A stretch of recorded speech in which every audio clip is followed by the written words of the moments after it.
அனைவருக்கும் வணக்கம். குறைவான சம்பளத்தில் கூட அது நல்லா சேமிக்கணும் அப்படின்ற ஆசை எல்லாருக்குமே இருக்கும்.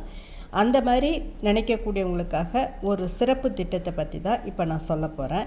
உங்களுக்கு ஏற்ற திட்டம்னு எடுத்துக்கிட்டாக்க அது ஆர்டின்னு சொல்லக்கூடிய ரெக்கரிங் டெபாசிட், அதாவது தொடர் வைப்பு திட்டம் அப்படின்ற திட்டம் உங்களுக்கு சிறுக சிறுக சேமிக்கிறதுக்கு ஏற்ற திட்டம். அதாவது சிறு துளி பெருவெள்ளம் அப்படின்றத ஞாபகம் வச்சுக்கோங்க. இது எங்கெல்லாம் சேமிக்கலாம் அப்படின்னா, அஞ்சல் அலுவலகத்தில் சேமிக்கலாம், அடுத்தது எல்லா வங்கிகள்லையுமே சேமிக்கலாம். இந்த அஞ்சல் அலுவலகம் யாருக்கெல்லாம் ஏற்றது அப்படின்னு பார்த்தீங்கன்னா, நான் கம்மியாக தான் சம்பாதிக்கிறேன், அது நான் கஷ்டப்பட்டு சம்பாதிக்கக்கூடிய பணத்தை இழக்கிறதுக்கு விரும்பலை, அதனால் எனக்கு நம்பகத்தன்மை ரொம்ப முக்கியம் அப்படின்னு நினைக்கிறவங்களுக்கு ஏற்றது இந்த அஞ்சல் அலுவலக திட்டம். அப்புறம் கிராமங்களில் எல்லா கிராமத்துக்கும் வங்கி சேவை இருக்குதுன்னு சொல்ல முடியாது. ஆனால் போஸ்ட் ஆஃபீஸ் ஏறக்குறைய எல்லா கிராமங்கள்லையுமே இருக்குது. அதனால் அந்த மாதிரி வங்கி சேவை இல்லாத கிராமங்களில் இந்த போஸ்டல் ஆர்டி கட்டலாம். நீங்கள் இது எவ்வளோ கட்ட முடியும்னா, ஒரு மாதத்துக்கு குறைந்தபட்சம் 100 ரூபாயும், அதுலேருந்து அதிகபட்சம் எவ்வளோ வேணாலும் நீங்கள் கட்டலாம். 10 மடங்குகள், அதாவது 100ன்றதை 110 120 நீங்கள் ஏற்றிட்டு போகலாம். ஆனால் இது ஃபிக்ஸடு. ஒரு தடவை 100 ரூபாய்க்கு ஆரம்பிச்சிங்கன்னா 5 வருஷம் முழுவதுமே தொடர்ந்து மாதம் 100 ரூபா தான் நம்ம கட்டலாம். அடுத்தது இது தனிநபராகவும் நீங்கள் ஆரம்பிக்கலாம், கூட்டு கணக்காகவும் நீங்கள் ஆரம்பிக்கலாம். உங்கள் குழந்தைகள் பேரில் ஆரம்பித்து நீங்கள் யாராவது கார்டியனாக இருந்து கூட, பெற்றோர்கள் கார்டியனாக இருந்து கூட இந்த கணக்கை தொடங்கி கட்டலாம். இப்போ கட்ட ஆரம்பித்த பிறகு உங்களுக்கு அவசர தேவைக்கு பணம் தேவைப்பட்டதுன்னா, கட்டின ஒரு வருஷத்துக்கு அப்புறம் 50% தொகையை நீங்கள் எடுத்துக்கலாம். மத்திய அரசாங்கம் ஒவ்வொரு காலாண்டுக்கும் வட்டி விகிதங்களை மாற்றி அமைக்குது. இந்த போஸ்ட் ஆஃபீஸ் திட்டத்துக்கு தற்போது வழங்கக்கூடிய வட்டி விகிதம் 6.75%. இது 5 வருடங்கள் தொடர்ந்து கட்டணும், அதில் குறைச்சி கட்ட முடியாது நம்ம. இது அதே மாதிரி இதில் வங்கிகள் கொடுக்குற மாதிரி மூத்த குடிமக்களுக்கு எந்த சலுகையும் கிடையாது. எல்லாருக்குமே 6.75% தான் வட்டி வீதம். வங்கிகளை எடுத்துக்கலாம். உங்களுக்கு வீட்டுக்கு அருகாமையில் உள்ள எந்த ஒரு வங்கியிலுமே நீங்கள் இந்த சேவையை தொடங்கலாம். இதுலேயும் குறைந்தபட்சம் 100 ரூபா மாதத்துக்கு தொடங்கி அதிகபட்சம் எவ்வளோ வேணாலும் கட்டலாம். இது தனிநபராகவும் நீங்கள் கணக்கு ஆரம்பிக்கலாம், கூட்டாகவும் ஆரம்பிக்கலாம். இது கட்ட ஆரம்பித்த பிறகு 90% உங்களுக்கு பணம் தேவைப்பட்டதுன்னா 90% நீங்கள் கட்டின தொகையில் ஓவர் டிராஃப்ட்னு சொல்லக்கூடிய கடனாக திரும்பி பெறலாம்.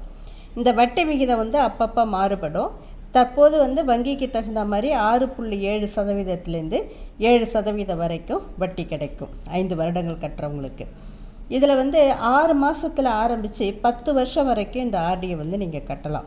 இந்த 6 மாதம்ன்றதெல்லாம் யாருக்கு பொருத்தமாக இருக்கும்? 6 மாதம் 1 வருஷம் அப்படின்லாம் எடுத்துக்கிட்டிங்கனாக்க, இப்போ உங்கள் ஸ்கூல் குழந்தைகளுக்கு ஒரு ஸ்கூல் ஃபீஸோ காலேஜ் ஃபீஸோ நீங்கள் கட்டணும் அப்படின்னா, அது எய்ம் பண்ணி கட்டுறவங்களுக்கு இது ரொம்ப எளிதாக இருக்கும். அதே மாதிரி ஒரு கோடை விடுமுறைக்கு நீங்கள் எங்கேயாவது குடும்பத்தோடு சுற்றுலா போகணும், இல்லை ஆன்மீக யாத்திரை போகணும், அதுக்கு சேமிக்கணுன்னா அவங்களும் இதில் பயன்படலாம்.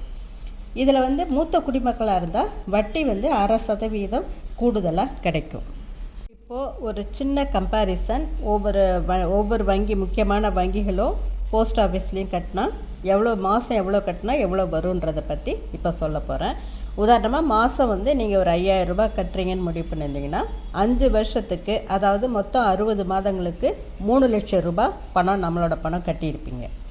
இதுவே இப்போ கனரா வங்கியில் இந்த வங்கி கணக்கை தொடங்கி நீங்கள் கட்ட ஆரம்பிச்சிங்கன்னா, தனிநபருக்கு 6.8% வட்டி கொடுக்குறாங்க. உங்களுக்கு வட்டியோடு சேர்த்து 3,57,771 ரூபாய் கிடைக்கும். மூத்த குடிமக்களுக்கு 0.5% கன்செஷன் இருக்குது. 7.3% வட்டியில் 3,62,526 ரூபாய் கிடைக்கும். இருக்கிறதுல இதுதான் இப்போதைக்கு ஹையஸ்ட்டாக தெரியுது.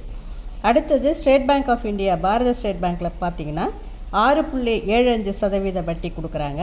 அது 3,57,298 ரூபாய் கிடைக்கும். மூத்த குடிமக்களுக்கு 7.25% வட்டி கொடுக்குறாங்க. 3,62,046 ரூபாய் கிடைக்கும். ஹெச்டிஎஃப்சி வங்கி எடுத்துக்கிட்டிங்கன்னா தனிநபருக்கு 7% வட்டியும், மூத்த குடிமக்களுக்கு 7.5% வட்டியும் கொடுக்குறாங்க. இதுக்கு 7% வட்டி விகிதத்தில் நீங்கள் 3 லட்சம் கட்டிங்கன்னா 3,59,667 ரூபாய் கிடைக்கும். 7.5% வட்டி விகிதத்தில் மூத்த குடிமக்களுக்கு 3,64,448 ரூபாய் கிடைக்கும். ஐசிஐசிஐ வங்கியிலையுமே அந்த 7%, 7.5% கொடுக்குறாங்க வட்டி விகிதம். அதே அளவுக்கு தொகை கிடைக்கும். அதாவது 3,59,667 ரூபாயும், மூத்த குடிமக்களுக்கு 3,64,448 ரூபாயும் கிடைக்கும். தபால் நிலையத்தில் நீங்கள் ஆர்டி கணக்கு ஆரம்பித்து அதில் கட்டிகிட்டு இருந்தீங்கன்னா 6.7% வட்டி விகிதத்தில் உங்களுக்கு 3 லட்சம் கட்டும் பொழுது 3,56,830 ரூபாய் திரும்ப கிடைக்கும்.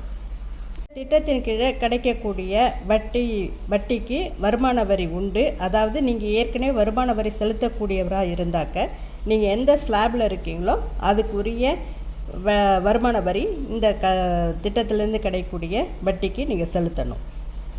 வங்கி தொடர் வைப்பு நிதி திட்டத்தில் இன்னும் ஒரு சிறப்பம்சம் என்னென்னா, நம்ம இன்டர்நெட் பேங்கிங் இருந்ததுன்னா வீட்டில் இருந்தபடியே பணம் செலுத்துறதையோ இல்லை பணம் குறித்த வட்டி குறித்த விவரங்களையோ இல்லை எப்போ மெச்சூர் ஆகுது அப்படின்றத விவரங்களையோ நம்ம வீட்டில் இருந்தபடியே பார்த்து தெரிஞ்சிக்க முடியும். பாடுபட்டு உழைச்சி சேர்த்த பணத்தை பாதுகாப்பாக சேமிக்கிறது ரொம்ப முக்கியம்.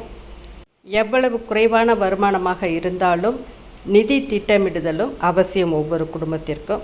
எனவே சிறு துளி பெரு வெள்ளம்ங்கிறத மறந்துடாமல் சிறுக சிறுக சேமிக்க பழகுங்க. இந்த பதிவு உங்களுக்கு பிடிச்சிருந்ததுன்னா லைக் பண்ணுங்கள், ஷேர் பண்ணுங்கள், சேனலை சப்ஸ்கிரைப் பண்ணுங்கள். நன்றி, வணக்கம்.